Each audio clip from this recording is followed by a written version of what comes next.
We get curious, and then we allow that curiosity to allow for some questioning. And those questions allow for us to offer children a little bit more space. And when we offer them a little bit more space, then we get a little more education. So then we can facilitate what's happening because we start to understand what we're seeing a little more. You're listening to the Mindful Mama podcast, episode number 250. Today, we're talking about raising free people with Akilah Richards. Welcome to the Mindful Mama podcast, now with over 1 million downloads. Here, it's about becoming a less irritable, more joyful parent. At Mindful Mama, we know that you cannot give what you do not have. And when you have calm and peace within, then you can give it to your children. I'm your host, Hunter Clark-Field's Mindful Mama mentor. I help smart, thoughtful parents stay calm so they can have strong, connected relationships with their children. I've been practicing mindfulness for over 20 years. I'm the creator of Mindful Parenting, and I'm the author of Raising Good Humans, a mindful guide to breaking the cycle of reactive parenting and raising kind, confident kids. Hello and welcome back. I am so glad you are here today. This is a great conversation. I could have talked to Akilah for so much longer. So in just a moment, I'm going to be sitting down with Akilah Richards, host of Fare of the Free Child, a lifestyle and parenting podcast about the connection between liberation, learning, and parenting, particularly among BIPOC communities. Her voice and work have been featured on NPR, NBC TV, Good Morning America's blog, and in Essence and Real Simple, and she's a TEDx speaker and author of the book Raising Free People. A fascinating conversation where we talk about these ideas about our kids' education, right? What messages does our kids' education send? What are the lived results? Does their education keep their spark of curiosity alive? I mean, this is such a salient question during this time in 2020 when all our kids are home. And I'm really wondering this, is this remote learning killing my child's spark of curiosity that I've been so protective of for so many years? You know, like me and a lot of us, you may be totally frustrated. So I talked to Akilah about her story of disenchantment and this perhaps not so radical step of moving to self-directed learning. So you'll hear how we examine the beliefs we take for granted, how we can examine those, and maybe as we examine them, we can liberate ourselves from harmful patterns, how conventional education can be about being told what to do and enforcing that, how there's no arrival point and unlearning is the process. So this is a really fascinating conversation if you're interested in education. And I mean, even if you don't have kids in school, this is a really fascinating conversation. Can't wait for you to dive into it. Before we dive in, I just want to let you know that we have some awesome sponsors for the Mindful Mama podcast. And I just want to tell you how selective I am in picking these sponsors. I have a service that connects me with sponsors, and I reject 50% of these sponsors because they're just not right. And I really want to be able to get behind the sponsors that come on the podcast. So if you love the Mindful Mama podcast, supporting the sponsors is a really great way to support the podcast. And it's win-win because you get these amazing products and things. So just want to put a plug in for that. And as I record this intro, I don't know yet what's happened with the election here in the US. And so I'm just inviting us all, I'm kind of sitting in this space of heightened emotion. I'm a little anxious. I'm a little excited.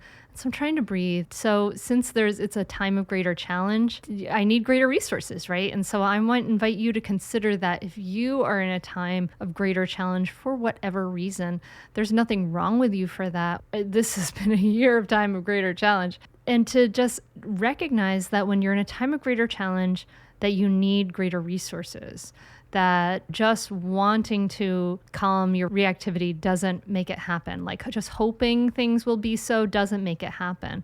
We need practices and skills to be able to bring our hearts and minds and bodies all together to the place that we want to be. And maybe that place is in that calmer zone. Maybe it's in that more peaceful zone, more compassionate zone.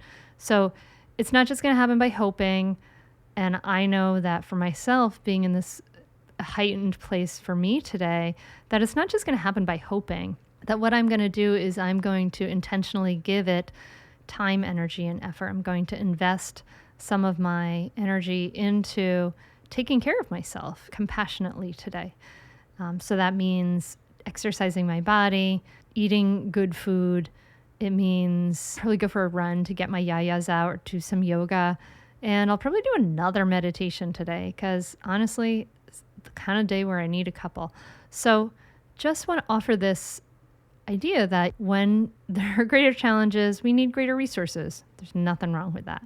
I hope that you are in a peaceful, wonderful, loving place. As you listen to this podcast, maybe you're folding some laundry, maybe you're driving in the car. I don't know what you're doing, but I would love to know. So you can always let me know. And that's all I want to say before we dive into this fabulous conversation. You're going to love this conversation with Akilah. So join me at the table as I talk to Akilah Richards. Akilah, thanks so much for coming on the Mindful Mama podcast. You're so welcome, Hunter. Thank you for the invitation. I'm really interested to talk to you. I love the title of your book, Raising Free People, Unschooling as Liberation and Healing Work. I think that's so cool. Mm-hmm. And I'm personally like really interested in this idea, even though my kids aren't unschoolers, because it's something I read about in college. And I grew up with, like, my first friend was a homeschooled friend back when it was like really like a radical, like strange thing to do. And so I had this experience of like being in her house and like making candles with her and like doing like wind tunnels and stuff like that. Mm-hmm. And then in graduate school, I was in graduate school for art education. And I became really interested in this idea of unschooling and like following the child and like that whole, those natural this natural spark of learning, like how could we basically not kill it? Because like for me, I was this really like smart, precocious like kid, really interested in everything, who hated school. I hated it like enormously. Like, yeah. I was like, I was doing the programs, I was on the honor roll, doing all those things, and I hated it. It was really hard for me in a lot of different ways. And so for me, I was like, oh my God, like this kind of imagining this alternative, that thing that's kind of possible. Yeah. So you also became really excited about homeschooling and then and like unschooling. So I'm just curious if you could kind of take us back a little bit into like your own story and how you ended up kind of just deciding to take this path. Because I imagine that's like a big decision in itself. Yes. Yeah, totally. Like many of us, I imagine, like I started out as a parent with going the conventional route. We were not homeschoolers. I hadn't even considered that. Like you, I was, like kind of the checklist things as a kid, bright and got the good grades and all of that. And I recognized it as a type of currency. Like I could do whatever if my grades were good. That was kind of my one job, to do great in school and make sure my mom looks like a great mom because her kid's doing great in school. So when Chris and I became parents, we took on a similar mindset. And then another layer of that for us is that as we are Jamaicans, my partner Chris and I are both Jamaicans, and we moved to the US as children, after our parents migrated. And so this whole idea of the American dream, and you go to college and you do all the, these checklist things, we carried that right into parenting. And so when Marley, who's now 16, we have two daughters, like you do, two daughters, 16 and 14, Marley and Sage. And when they were littles, starting school, Marley was a very assertive kid. She asked a lot of questions, never met a stranger. She was on the soccer team and would stop in the middle of running to try to schedule a play date with someone's mom. Like she was just so outgoing. And then we noticed that after a time of her being in school, just that first year, it's like she was shrinking. She was getting really nervous about asking whether she should ask a question or whether she would ask the wrong question or whether another kid wouldn't be her friend because the adult was like focusing on her and not her friend. Um, so like those sort of things started to happen. And Chris and I were like, I wonder if she's going to get over it. Because I mean, school just has lots of layers of stuff. And that's how you learn to deal with that stuff in life and blah, blah, blah. We just kind of pat her on the head there, hun. And she started to express her like discontent with school and the process. And she's like, I don't have time to think my thoughts. I talk about this in the book, how her little hands were up in the air. And she's like, I just have so many thoughts and I don't have the time to think my thoughts, mama. And I just need more time, and she was just so frustrated that she had stuff to do at school and then she had homework to do. And, she was doing great. She got labeled gifted and talented. So did Sage when she started. And they were doing all the academic things right. But personality wise, they were shrinking and they were frustrated. And after a while, Chris and I just felt like maybe it wasn't a good idea to ignore what they were feeling, because then maybe it would mean that they wouldn't trust us with what they were feeling. Mm-hmm. And even if it was about school, we felt like probably that's not good. We're not sure, but it's probably not good. Like we should be trustworthy. They should trust that they could tell us stuff and we would actually consider it and not there, hun it. And so the more we began to consider their concerns, the more we began to like look into actual, like the whole setup of school and how we spent a lot of time as a Black family in a predominantly white area trying to like speak to what we felt were like basic things around why diversity was important in the space and like what we needed to be actively doing about that. And just a lot of things that were like this efforting in this direction, maybe we could be doing it in a direction that's actually more conducive to what Marley and Sage might need. And so eventually we stopped schooling to start to try to listen in and figure out what could happen. And then we were unschooling, and then a couple years in found out it was a thing. That's kind of how we got into it. You found it. How old were they when you started? They were maybe 9 and 7. Yeah, because Marley had only been in school for about 2 years. Yeah, so they were about 9 and 7, somewhere around there. Oh, wow. So that was and so just for dear listener, like, so you understand what we're talking about. Some of you I know homeschool and some don't. And from my own understanding, which is limited, there's like homeschooling where you're doing school at home, you have a curriculum, blah, blah, blah. There's a whole range of different homeschooling options, and unschooling, which is what Akilah is talking about, being kind of considered like sort of like in the one end of the spectrum where there's not very much structure. That like where there's like kind of the one end where there's a school at home structure, like we're doing school from these workbooks and this curriculum from this time to this time, to the other end of the spectrum, which is unschooling, which is very much like the child is learning as he or she moves through life, mm-hmm. and following those kind of learning patterns. Would you say that's correct? What can you fill in the gaps for me there, Akilah? Yeah, thanks for that. And I appreciate that, because I feel like that's an important part of increasing access to it. Like I feel like it's always so valuable to hear someone who doesn't identify as an unschooler talk about how they experience or understand it. Because that makes sense for me too, what you said. It is that.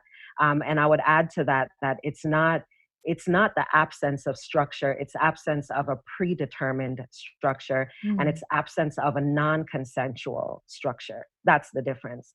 So in the general sense with school or school at home, it's non-consensual in that a child is doing what they're told to do, and they're required to do it, and they can do it nicely, and they can do it with yoga in between and whatever, but they need to do that. This is the requirement. This is how we understand that they'll learn a thing, and they also need to prove to us that they've learned the thing. Unschooling says that the structure, which could include curriculum, because lots of unschoolers, like my oldest daughter, use curriculum, but she chose it. And it's connected to things that she's interested in, and she's held accountable because she wants to be held accountable because she's interested and understands that she can't hold herself accountable because in terms of like completing each of the things. And so she invites that accountability. So that's what it is. And I actually have a definition of unschooling that I like to use, and I'll offer it here. I say that unschooling is a child-trusting, anti-oppression, liberatory, love-centered approach to parenting and caregiving. There's the other part of that is that it is also creating and expanding communities of confident, capable people who understand how they learn best and how to work collaboratively to learn and solve things. I love that. You know, for me, like that just lights up so many lights, I suppose. Yeah. And it's like so for me, it's so like it's such a like a beautiful, pure like aspiration. You know, it's interesting because I having kind of looked at, you know, I read John Holt in graduate school and kind of looked at that and looked at kind of these different types of schooling. I mean, for me, I ultimately settled on, I'm personally really passionate about Montessori. I'm a founder of a free public Montessori school here in the state of Delaware, because for me, it was like, oh, it's like the middle path between like, you know, like me doing it at home and having that, you know, having what you described, like this like open structure and things like that. But like me having this fear of like, oh, good Lord. Like it's just not sure I'm ready to take on all that. Right. And to be that and to like make my life around that. Right. And my very real problems with the traditional schools and the, you know, the reward punishment, external locus of control, all of that stuff, you know? And so for me, that's what I became very passionate about, that idea of following the child that Montessori holds and your approach holds. Right. But I you know, to take it that step further, I mean, it's really beautiful, I think. And it's working out, I imagine, for you. Yeah, definitely. Absolutely. In so many ways. And what I particularly love about it, Hunter, is that much of, maybe even most of the approach to learning, when we talk about childhood and education, learning, it is very much approached like something that is done to or even for children. And for me, self-directed education, of which unschooling is one type, and we can talk about the other types of self-directed education if you want. But what I love about unschooling in particular, and SDE, self-directed education overall, is that it's not something we do to or for children. It's an approach, it's a mindset, it's a relationship dynamic that encompasses learning, because learning is always happening. We know as adults that we learn from lots of different things. You and I don't just learn when we sit in front of a computer with a book with the, you know, intention to learn a thing. You and I are learning from each other right now. When I looked you up, when I decided to say yes, I learned things. You know, like we learn all the time. When I sit and watch the squirrels that I'm looking at outside of my room, like there's information and knowledge, and all of our senses and experiences combine in ways that we understand and don't understand to create like knowledge and connection. These are natural things, and school is one place where sometimes we can simulate that and we can be effective with that, but it isn't the only place that it happens. So as an unschooler, I am also learning and unlearning so much, as opposed to another thing that I'm giving to my child, where I might learn about the person who started that thing, or I might learn a little bit about child development. But as an unschooler, I learn about myself.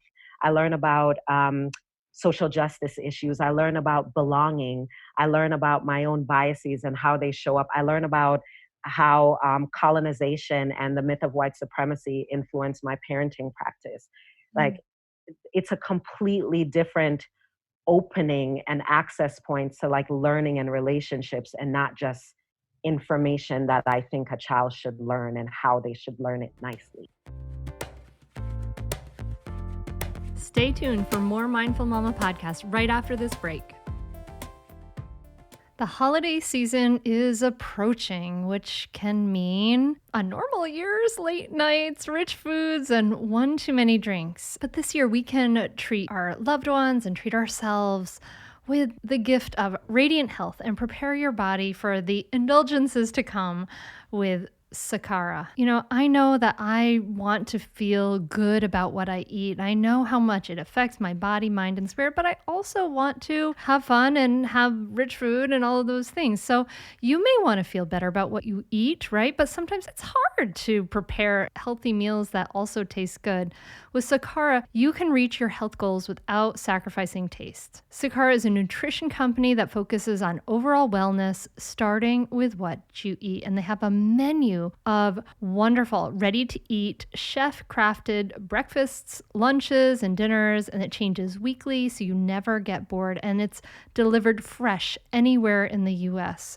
So if you are totally sick of making meals like I am, this really, really can help. And you can restore digestive harmony, regulate cravings, and really get this wonderful holiday glow with this beautiful food that you're eating. Along with the meal delivery programs, they also have cult favorite wellness products like their best-selling metabolism super powder and nutrient-rich supplements, including a prenatal vitamin. For a limited time, Sakara is granting you early access to their only sale of the year, with 25% off statewide with the code Hunter Early Access. That's 25% off your entire order when you go to sakara.com and enter the code Hunter Early Access. Enter code Hunter Early Access at checkout for 25% off your entire order. That's Sakara, SAKARA.com. You know? Yeah. I love what you say about that. Like, yes. And I love what you say about it's a relationship.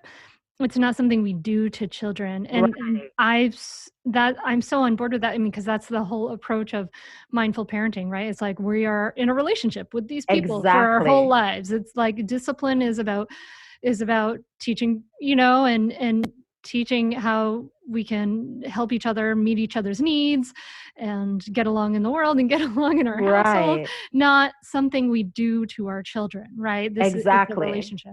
Yeah, yet much of our approach to learning is very much about what we tell children to do for whatever the reasons are, and that their consent is not considered. Their joy is considered. We love them. We care about them. We know that they are little scientists, but their consent is not considered. And so for me, even back to when you asked about how that started for us, want to go into a little bit about like what it opened up for us.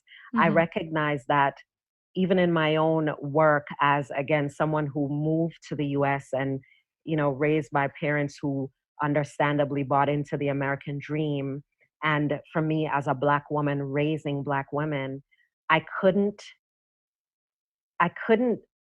continue to do a thing that says, okay, as a Black girl, as a Black woman becoming, what you should do in order to survive and even thrive is to follow people's directions, do what makes people comfortable, show up in your body and in your words and how you speak and all of that in a way that is approved by the people in power. And then at the same time, be free, like be yourself. That those two things don't go together. Like you have to have a different perception of yourself than what schooling teaches us here, particularly for Black children. So there's a lot of discord there that Chris and I were like, we can either keep trying to like counter or offer something to like go against what they're learning in those spaces or not learning, or we can do something totally different where we can include the whole person and not have to work so much about like what the myths of white supremacy make pervasive in schooling in particular. So what was your own schooling like? What did you have to unlearn about that? Dude, like, oh my God, Hunter, that's a whole like podcast series because it's so connected, right? Like how we were raised and how we were socialized. Because I went to my first school years were in Jamaica. So I was in primary school. Jamaica was colonized by the British, among others, but the most recent one was the British. And so the school system is very similar, and it also includes like corporal punishment. So we were hit in school. Really? So I grew up in, yeah, so I grew up in, and I was, I mean, I'm 40, I'll be 43 this month. So it wasn't like a long, long, long, long time No, ago. no, we're the same age. I'm 42. Yeah, That's see, nuts. yeah. So it wasn't that long ago, contrary to what my children say. Like, Mom, in the olden days when you were in primary school, it's like it was not. You don't get to add the en. It was just old, not olden. But in the old days, in primary school, we were hit, and we also, we had like the type of punishment where if you got things wrong, you would be put in the corner to like hold your ear and your leg. Like that was very normal for us. And being beaten in front of other people and all of that stuff. Also at home, to a lesser extent, that was also normal. You were, the punishment, a lot of the grooming was hitting. Mm. And so I started out with that as well, especially Marley, being my first. And we called it nice things like, oh, I would pop her on the hand or give her a little pinch or a little, we didn't say beat, even though that's what it is, because I'm much bigger and stronger and she couldn't she couldn't make me Mhm. not do it. So my upbringing was that. And also my upbringing was, as I mentioned, the currency of being like the smart kid. So I was involved in everything, and my grades were very much tied to my sense of like pride. Mhm. Um, and I was captain of everything and all of those things, and got a scholarship to college, and all of that stuff. And so it definitely was part of my lens as a parent. Wow. For me growing up, I was also like spanked, but I had this real sense of like this was not okay kind of growing Mhm. up. Did you have that sense growing No, up that it wasn't absolutely okay? not. No, because it's like everyone got hit. I mean, it was even to the point where it's like, of course my parents hit me because like they care and they don't want me to be out there crazy. It didn't feel good. It felt bad. And it made me distrusting, of the adults in my life, but I didn't put that together with it not being okay. Oh, yeah, yeah. I get that. Yeah, I know that's a mindset. It's like so but you it sounds like you've come around to a really radically different mindset and totally. Yeah. and because I mean, I know that, we can't, our modeling, what we do is much more powerful than what we say. Of course, with Yeah. our children, like how we live and who we are is much Yeah. more powerful than anything else. So, we can't be sort of like hitting our children and then expect them not to be aggressive or dominating someone else, right? Because that's like kind of a domination, right? So, Yes. Among talk other to things. me, Yeah. yeah, a little bit about your journey through from that mindset to where you are now. Sure. And I credit so much of that to unschooling as Chris and I understand it.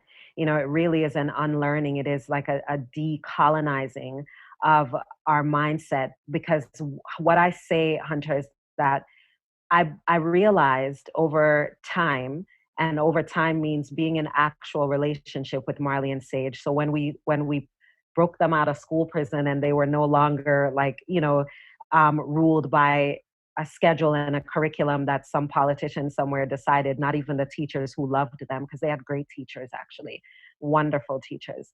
But they weren't, the teachers who loved them were not the ones in control of the curriculum and the details. And so even Marley and Sage's temperaments were different, because studenthood and personhood, you show up differently.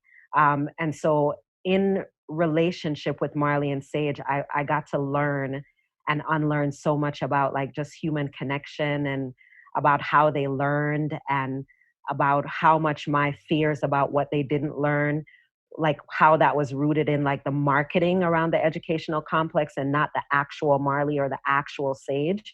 So that's when I started to be able to spend more time with them. And that time wasn't about spending time teaching them something, or spending time even facilitating them learning something, like taking them to the park so that we could learn about the trees or whatever the hell, like just being with them. just observing them, asking them actual questions, not like, what are you learning, but like, what is that? Or do you care about this? Or let's watch this together. That was really portal that opened up another portal that opened up another portal for me to recognize that a lot of what I was doing, one, it wasn't even based on what I believed, it was just how I was socialized. Mm-hmm. And two, the things that I was doing, they were working in opposition to my actual goal of wanting to be in a healthy long-term relationship as a trustful adult for my children. Mm. So like if I wasn't trustworthy because I could just mess about and like hit them, then that worked in opposition to me wanting to be in a real relationship with them, or a healthy one. So then I had to figure out what to do differently. So then I would just test stuff out, and we would have actual conversation. And I'm like, oh my God, this is like when my friend did a thing and she didn't like it. And I didn't like it. And I said something, and then we talked about it. Oh shit, like that could work with like kids too. Oh my God. You know, oh, like when I I love asked that. her consent, right? Like it just never dawned on me because they were mine.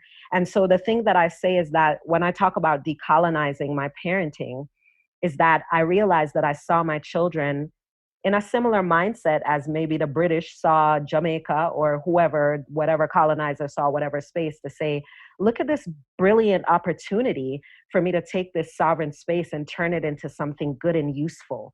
Let me just forget about the fact that there are people here who have ways of understanding and wisdom and knowledge and rights. I have ideas about who they should be, and I care, and I understand, and I'm smarter for whatever my reasons are. So let me go in and make this place better, and I do not need their consent to do it. I started to see the similarity between that colonization and the type that was happening in my household. That's where I came up with raising free people. It's like, yeah, if their sovereignty was intact, how would we operate differently? Stay tuned for more Mindful Mama podcast right after this break.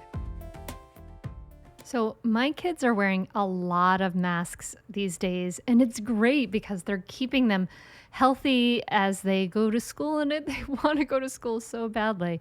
We're all wearing a lot of masks. It's obviously not news to you, but I really hated them at first, actually. And everyone I tried was kind of uncomfortable. But a couple months back, I found Braddock, and they are doing things differently. And now they are the favorite face masks that my family and I wear. What I like about Braddock face masks is that unlike other masks, they actually feel good to wear. And they do this by using premium upcycled fabrics that are super soft and breathable. Plus, they have moisture wicking technology to keep your face nice and cool. They're machine washable, and they hold up after dozens and dozens of washes. We've washed so many of these masks already, but the Braddock masks, they hold up so well and they stay so soft. Now, you heard me mention the word upcycle. What is that? Upcycled fabrics are brand new existing fabrics that they repurpose for the masks, reducing waste and materials. Less waste equals less harm to the environment. And for every purchase that you use using the special coupon code I'm going to give you in just a second, the guys at Braddock are donating masks to those in need. They have already donated thousands of masks to nurses and healthcare workers and first responders across the country. It's good for you, it's good for healthcare workers, and they're so soft and comfortable too. Go to their website at braddockusa.com, and you'll see they already have great prices, but for a limited time, we're going to hook you up with an additional 25% off with the promo code HUNTER on your first purchase. That's 25% off your entire order for a limited time with the promo code HUNTER at Braddock USA. BRADDOCKUSA.com. Go check them out and get some. And from all of us, let's beat this and move on to better days. There's so much in there that I want to kind of touch on, but that whole idea, like even for like dear listener, like, whether you're a white person or a brown person or whatever, this whole idea that Akilah's sharing of the way that we look at children as as like a colonizer might look at the colonized, like, I know better, I'm in power, I'll do it without their consent. Like, this is the way that we largely look at children throughout the culture, right? Like, this is the Hmm. way that we say, we speak to children in a very different way. We give them orders and commands and things, and we just talk to them in ways that we would never talk to our good friend or our respected auntie or whoever, right? Yeah, Because and we often just don't even see that, right? Just like Akilah, you didn't see that. Like, exactly. we don't see that. Our eyes aren't open in awareness to that. But I'm hoping for you, dear listener, like, this conversation can open your eyes to this, like, whatever color your skin is, like, this is the way we in our culture generally at large really do look at children. I think that's really true. And then Yeah. and then the other, you said something about when you talked about decolonizing your mindset, you said your fears were rooted in the marketing around Yeah, around around education, like, education. So I would love yeah, for you to just like unpack that a little, because I think that that might have sure. gone by. I mean, for me, I'm not totally sure exactly what you mean about that. You know what I mean? Like, I'd like to like Yeah, understand that a little more deeply. gladly. So so a lot of time now, over the years, I've been in relationship, and in some cases even in community, like extended relationship, with folks who are figuring out what it looks like to be in healthier relationships with their children, and for their Mhm. children to be in healthier relationships with their learning journeys. And a lot of what I've recognized in my own experience and in those relationships, whether I was coaching or, with somebody on the podcast or a community that I was invited into or a series, just all the myriad ways that I get to engage, I realized that a lot of the fears we have don't come from what's actually happening with our child. Like, oh, they're not able to do these things. And I recognize how that's an issue. And so I have a concern. It's more this thing that I read, or this thing I saw on Instagram, or this chart, or this, thing I heard on this station says that 70% of kids know this by this time. Or when I'm in this play group, everyone else's kid knows how to do this and mine doesn't. And the marketing says that means that there's a deficiency. My child is being left behind. The language of it is very much to sell things, just like with clothes. Like, you need these things in order to be better, to be shinier, to have an advantage. Sometimes that's true, and oftentimes it's just marketing. And Mm. so, for a lot of parents, when they get off the hamster wheel, when there's enough of a disruption, meaning a child is pushing back enough, unfortunately, because that's what it takes, young people usually have to go all out before we're like, oh, wait, you need something? So, when they do that, then that's an opportunity for us to recognize that what is happening with my actual child here, and how much of that is influenced by the fears that come from the marketing that my child isn't on par with some other smart kid. Lots of parents come to that realization, and that's what I mean by that. So the actual relationship dynamic, the actual needs of the child are like secondary, tertiary, all the way down there in comparison to all of the things we're hearing all the time about where our kids should be and how they compare to others. Thank you for explaining that, because that makes so much sense to me. I mean, that's the comparing mind, that's the judging mind, Yeah, it's that's the capitalism, the it's all those mark things. yeah, the Yeah. marketing that says, like, you're not, you not good enough, so that Mhm. here, buy this, product or pharmaceutical or whatever to be Yeah. better. But that's also part of what mindfulness really combats, is like that comparing mind. What's actually real right now? Can we be curious? Can we be open? Exactly. Our children are really like this ever-changing flow. They're never the same person twice, just as we aren't. Yep. So can we be curious about that? But I imagine there's a lot of like our own fears, right? Like, Of course, kind of all the like time. understanding our own fears and Yep. uncovering that as well. You Yep. talked about, we talked before we got on about this idea of like you had to unlearn your own baggage. I'm imagining the listener here, saying, "Oh my goodness, I could never I could never do that because of X, Y, and Z. Yeah. Or, Yes. and in your Mhm. TEDx talk, you talk about the idea of like, you start with this question, are children inherently untrustworthy? Yeah. I know I'm kind of bringing up a lot of things here, All but good. I think they're Yeah, all really connected, right? they Like are. there's our own baggage and our own fears, and they're not necessarily things we examine. They're just habit energies that keep recurring in our lives that Which we is why the recycle. mindfulness is so Mhm. important, right? Because if we are not deliberate and intentional, then they will just continue. And I love that you used, Hunter, the word curious, because in relation to specifically what you just said, like, folks listening who are like, yeah, good for you, buddy, because I could never even get there. Like, to be clear, I am unlearning and I'm constantly unlearning. There's no arrival point, just like I'm also Mm. a minimalist. And for me, there's no like arrival point for that. It looks like different things at different parts of my journey. A lot of it is about discerning and not necessarily like the final answer, the outcome. It's the process. And so for me, when I think about and even experience that fear, as you said at the top of our conversation, Hunter, about like orienting your whole life to that. It's like, could I even do that? Is this something that I would even want to take on? Could I do it?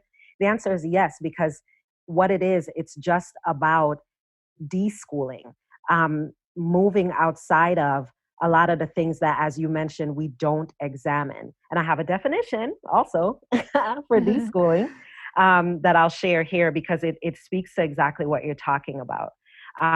So I say deschooling is shedding the programming and habits that resulted from other people's agency over your time, your body, your thoughts, your actions, right? Shedding the programming and habits that resulted from other people's agency over your time, your body, your thoughts, your actions. So, as when you say if you get a disruption, meaning something's happening with your kid in conventional education, or something happens with you, or a pandemic occurs, can you imagine? And then you now have to like rethink what it looks like. A big part of the problem I talk about in my book, The Other Pandemic, which is that we actually don't know how to be in relationship with each other. We know how to be told what to do and how to enforce that. And so when we have to look at learning and education from a space that invites consent, then there's the pushback of agency. If you're not right in front of me, if it's virtual, you can't make me do this. So now what does learning look like? My mom has to go to work, so she can't force me to do this packet. And I'm not going to follow your rules and not wear shoes because that's ridiculous. And even though those are some of the rules that they're putting, all of these things are showing up. So now what do? We get curious. We say, what might it look like if I pay more attention to how my child does want to spend their time, even if it's playing video games? What knowledge don't I have about video games that might help me to be in a less combative conversation with them about games? Oh, they seem to like to move around a lot. Maybe I can look into somatics and see like what I don't understand about why they move around instead of looking at why school says they should be sitting for this many hours. Like we get Mhm. curious and then we allow that curiosity to allow for some questioning. And those questions allow for us to offer children a little bit more space. And when we offer them a little bit more space, then we get a little bit of more education. So then we can facilitate what's happening because we start to understand what we're seeing a little more. Like that's kind of the rhythm that happens in unschooling, and you become a little bit more practice in being comfortable that you don't understand, and that as you continue to question and be in community with other people who are learning what it means to be around free people, that you do have the resources to facilitate learning and that you don't have to be the teacher for learning to happen. Mm. Like Mhm. that's kind of, then you start to look at an ecosystem that's already taking shape. You look at your child's schedule and you think about your own boundaries and what you like, and then so that's going to determine what time you do what things. It's an emergent structure that is dynamic like humans are. It's so interesting. You kind of like make it like kind of more concrete. As when I take these ideas and I think like, well, if I were to apply this in my own life, like my own older child is a really like a sort of classic Montessori kid, and that she's just like, give me all the things to learn and I want to learn Mhm. them. And she just loves, she's super precocious in that way. And I always had this idea like, oh, wouldn't it would be amazing if she went through this sort of system and then, if she wanted to, she could just be homeschooler or whatever. I envisioned her as like a really self-directed learner if she wanted to learn at home for Mhm. like high school or something. But then when I think, and I've asked her about it, and she doesn't want that actually. Like that's not her jam. But Yeah. but my younger child is 10, and she's not so, she's not like the super student. She's normal, normal Yeah. student. She likes some things, she doesn't like some things. Could spend, hours and hours looking up what rescue horse that she wants to get, Yeah. and did oodles of math figuring out like the how much it would cost to Mhm. take it home and what exactly she would need, and Yeah. 4 years of room and board and all of these things. And so if I think, "Oh, well, what if what you're saying, I guess, is offering me this opportunity to like consider and get curious about, well, what would it be for her? Like if I offered her the opportunity to learn at home, would she want to?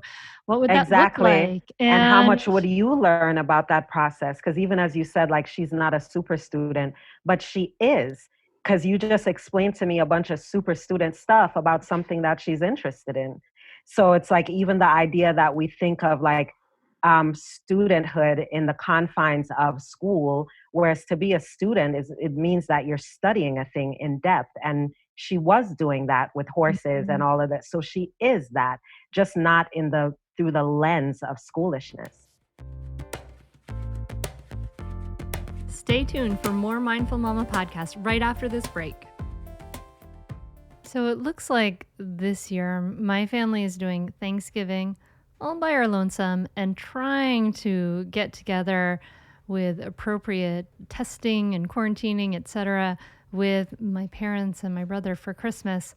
Oh man, it looks the holidays look really different this year, don't they? But this is the season of giving, and we can give to each other and really make some people happy. So listen close. If you have a child, grandchild, niece, or nephew, or little cousin on your holiday list, if you think it's impossible to get a kid to put down a cell phone or a video game, to do something that's good for their brain, you're wrong. It's possible. Let's talk about KiwiCo. KiwiCo delivers hands-on science and art projects for kids of all ages. Everything needed to spark curiosity and kindle creative thinking, which makes KiwiCo the perfect gift.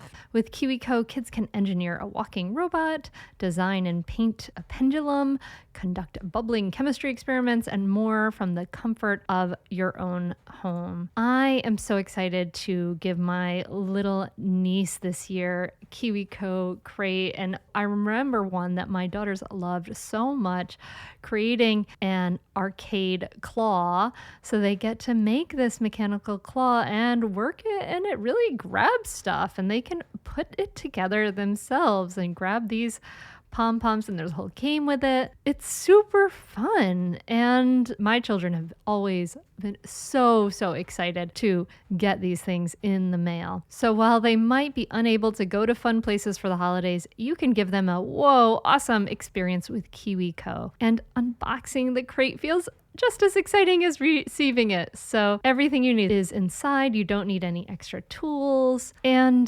KiwiCo does all the legwork for you so you can spend more quality time with projects together. And it really is fun. You can start a new holiday tradition with KiwiCo, with different crates for kids of all ages or something for every kid on your list. And there's no commitment, so you can pause or cancel anytime. KiwiCo is redefining learning with hands-on projects that build confidence, creativity, and critical thinking skills. There's something for every kid or kid at heart at KiwiCo. Get 50% off your first month plus free shipping on any crate line with the code HUNTER at kiwico.com. That's 50% off your first month at kiwico.com, promo code HUNTER. Yeah. Yeah. This is interesting. You're giving me a lot of food for thought. And one of the things that people think about, like as maybe as a listener is considering that to me, and to me it kind of like makes my heart beat a little faster. I'm a little like, oh my gosh, that would be a little scary. But like what some people question, I work from home. I get to shape my own Yeah, schedule. I have like a great life in that way. My husband also works from home. What is this only for privileged people? Is this only for people who right. don't work? Like, and Yeah, I know you push back against that, and I'd like to kind of hear that a little bit and why, because I definitely. think that's a really important part of the conversation. It is. So my entire podcast, Fear of the Free Child, is committed to um, us collectively as human beings earthwide to deschool from the idea that the freedom to design a learning path that makes sense for you is a privileged thing. It actually, the opposite of that is what I see as the privileged thing. And the reason I say the podcast is for that is that you'll hear stories of hundreds of people, literally all over the world, who unschool from a variety of different home dynamics. Because unschooling is not my kid at home doing whatever it is they want, and I make sure they have everything they need to do whatever they want. It's just consent based learning. Mm. So there are, as you and I were talking about before we started recording, Hunter, there are unschooling schools. Some of them are called agile learning centers. So folks can look into that. There are also Sudbury schools, which are also self-directed spaces. They're not unschooling schools, but they're self-directed spaces. Um, a lot of homeschooling co-ops that are not tied to schools, but more like intentional learning communities and informal collectives and or formalized cooperatives. Many of those offer, like one here in Atlanta, Kid Cultivators. They do a very good job of making it a holistic approach to learning so that families who allow their kids to be free to learn however they want, or other ones who do slow or sometimes schooling where they dip in and out as their kid needs to. All of those dynamics, all of those configurations are happening. So I would say that if someone's listening and it's like, well, this wouldn't work for me because, for example, I'm a single parent and I have multiple children and I work outside the home. There are many unschoolers like that because you do it in collaboration. And that's one of the powerful things about unschooling. It is a form of social justice work, or can be oftentimes, because it calls for collective. Mm. It calls for you to not need one charismatic leader or one excellent teacher. It calls for people to be in community to say, since I work and I'm a part of this co-op, the other people in the co-op can pick my kid up, but because I work, I have a little bit of disposable income here, so I'm going to make sure that I'm putting in an extra $50 for the bus for when we do the trips. Like, these are the ways we're like Mm. rehumanizing and reconnecting, because a lot of what schooling did was also separate that, so that we don't know our neighbors, we don't know who's in our community, because we're in a classroom and we're going on a field trip 20 miles away and we don't even know the shop owner down the road. Mhm. You know what I'm Mhm. saying? So that's how it looks communal in a lot of spaces in a variety of ways. And so it is not just for people who are like rich or white, those are the two perceptions people tend to have. Well, of course, Elon Musk's kids unschool because he's Elon Musk. But yeah, so do mine. And I'm definitely not Elon Musk. But I don't know if the co-op will be able to pronounce his kid's name. Uh, I love that idea in some ways because we are lonely. Like many of us are Yep. really lonely. We need to be coming together. If it were for the sake of our kids that we come together, then maybe all the better for ourselves. Now, I know that we've discussed a lot about this. Now, in your own journey, and as you navigate all this learning and unlearning and all these changes, and I know you guys are digital nomads, so you move and all kinds of things. What are your own personal practices, Akilah, for staying grounded, for steadying your heart and mind on a daily Yes. basis? I love that question. So important. I feel like in a lot of parenting spaces, we're so reactive, about taking care of ourselves. And it's so important to have a practice in place and in mind. So I'm glad that you presenced that here. Thanks for asking. My relationship with plants is something that pretty recently, is in the past couple of years, is one of the ways that I've been grounding myself. I say all the time that being a mom has been really useful for me to be like a good plant care person, because it feels really good to watch them, bloom, and to learn about the different types of plants, and when I'm being too much and when I'm being not enough, and kind of like with my kids. So that's been really good. I'm also really into movement. I dance all the time. I'm an island woman. We love to dance.